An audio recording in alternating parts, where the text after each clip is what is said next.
नमस्ते। जरा सोचिए, हमारे ही शरीर के अंदर एक ऐसी फैक्ट्री है जो दिन रात चौबीसों घंटे चलती रहती है और चुपचाप सारे कचरे को साफ करती है। तो चलिए, आज इसी कमाल की बायोलॉजिकल मशीन के राज खोलते हैं। तो आज हम क्या क्या देखने वाले हैं। सबसे पहले तो ये समझेंगे कि भाई शरीर को सफाई की जरूरत ही क्यों है। फिर मिलेंगे इस पूरे सिस्टम से, इसकी छोटी छोटी यूनिट्स को देखेंगे, जानेंगे कि काम कैसे करता है, और आखिर में ये भी देखेंगे कि जब इसमें कुछ गड़बड़ हो जाए तो क्या होता है। तो सबसे पहला और जरूरी सवाल, आखिर ये सफाई इतनी जरूरी क्यों है? देखिए, हमारा शरीर लगातार काम करता है, एनर्जी बनाता है, नई नई कोशिकाएं बनाता है, और इस पूरी प्रक्रिया में कुछ बेकार, यहां तक कि जहरीले पदार्थ भी बनते हैं। और अगर इन्हें हटाया ना जाए तो ये हमारे लिए बहुत खतरनाक हो सकते हैं। तो सवाल ये उठता है कि ये सारा कचरा आखिर आता कहाँ से है? तो देखिए, ये सब कुछ नतीजा है हमारे मेटाबॉलिज्म का, मतलब वो प्रक्रिया जिससे शरीर को एनर्जी मिलती है। इसे एक इंजन की तरह समझ सकते हैं। जब इंजन चलता है तो धुआं भी निकलता है ना? वैसे ही यहाँ अमोनिया और यूरिया जैसे नाइट्रोजन वाले जहरीले पदार्थ निकलते हैं। और सिर्फ इतना ही नहीं, शरीर में पानी और जरूरी आयंस जैसे नमक का बैलेंस बनाए रखना भी बहुत जरूरी है।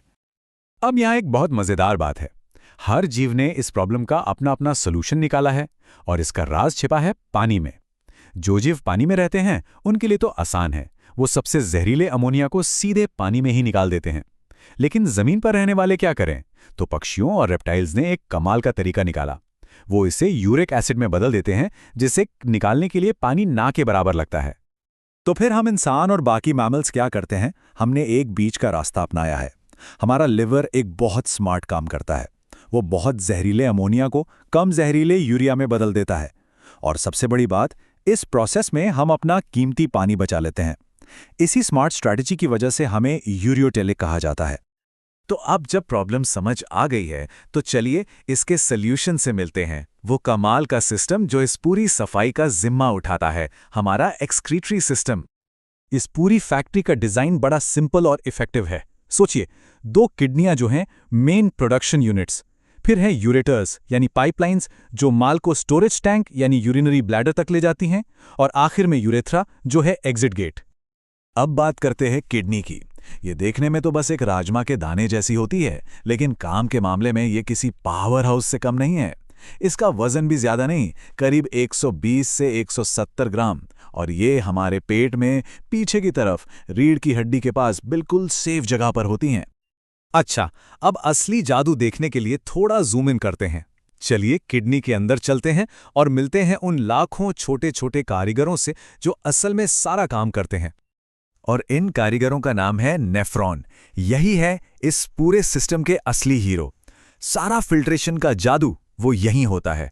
और जरा ये नंबर देखिए, एक किडनी में करीब करीब 10 लाख नेफ्रॉन होते हैं। 10 लाख! नेफ्रॉन के अंदर का रास्ता भी एक असेंबली लाइन जैसा है। जो भी लिक्विड अंदर आता है वो एक फिक्स्ड रास्ते से गुजरता है। सबसे पहले होती है छनाई, फिर आता है जरूरी चीजों को वापस सोखने का काम, फिर कॉन्सेंट्रेशन को एडजस्ट किया जाता है, और आखिर में होती है फाइनल फाइन ट्यूनिंग। तो ये जो पूरा प्रोसेस है ना, इसे हम आसानी से समझने के लिए 3 मेन स्टेप्स में बांट सकते हैं। पहला स्टेप है फिल्ट्रेशन, मतलब खून में से प्लाज्मा को प्रेशर से छान लेना। फिर दूसरा और बहुत जरूरी स्टेप है रीएब्जॉर्प्शन। यहां पानी और काम की चीजों को वापस खून में भेज दिया जाता है। और तीसरा स्टेप है सिक्रीशन, जहां बचे खुचे बेकार आयंस को जबरदस्ती फिल्ट्रेट में डाल दिया जाता है।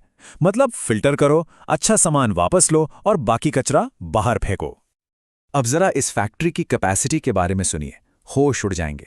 हमारी किडनी हर रोज लगभग 180 लीटर फ्लूइड फिल्टर करती हैं। 180 लीटर! ये तो घर की पानी की टंकी से भी ज्यादा है। लेकिन इतना सब फिल्टर करने के बाद आपको क्या लगता है कितना यूरिन बनता होगा? सिर्फ 1.5 लीटर। जी हां, 180 लीटर में से सिर्फ 1.5 लीटर ही शरीर से बाहर निकलता है। तो सवाल यह है कि बाकी का 178.5 लीटर कहां गया? और यहीं पर इस सिस्टम की जीनियस इंजीनियरिंग सामने आती है। लगभग 99% फिल्ट्रेट, जी हां 99%, उसे बड़ी मेहनत से वापस सोख लिया जाता है ताकि शरीर में पानी और जरूरी न्यूट्रिएंट्स की कोई कमी ना हो। तो ये सिस्टम है तो बहुत एफिशिएंट, लेकिन कभी-कभी इसमें भी गड़बड़ हो जाती है। तो चलिए अपने आखिरी सेक्शन में देखते हैं कि जब इस फैक्ट्री में कोई खराबी आती है तो क्या होता है। कई तरह की परेशानियां हो सकती हैं, जैसे कि यूरीमिया। इसमें खून में यूरिया बढ़ने लगता है क्योंकि किडनी उसे ठीक से निकाल नहीं पाती। या फिर रीनल कैल्कुलाई, जिसे हम आम भाषा में किडनी स्टोन्स या पथरी कहते हैं। और एक और प्रॉब्लम है ग्लोमेरुलिनोफ्राइटिस, जिसमें किडनी की जो छोटी छोटी फिल्टर यूनिट्स हैं उन्हीं में सूजन आ जाती है। और जब किडनी पूरी तरह काम करना बंद कर देती हैं तो एक आर्टिफिशियल किडनी यानी एक मशीन ये काम करती है। इस प्रोसेस को हीमोडायलिसिस कहते हैं। इसने खून को शरीर से निकालकर मशीन से साफ करके वापस शरीर में डाल दिया जाता है। यह एक जीवन बचाने वाली प्रक्रिया है। तो आखिर में ये सारी जानकारी हमें एक जरूरी सवाल पर लाके छोड़ती है। अपने शरीर की इस कमाल की चुपचाप काम करने वाली फैक्ट्री का ध्यान कैसे रखा जाए, क्योंकि अब हम ये तो समझ ही गए हैं कि इसे हेल्दी रखना कितना जरूरी है ताकि ये हमारे लिए हमेशा काम करती रहे।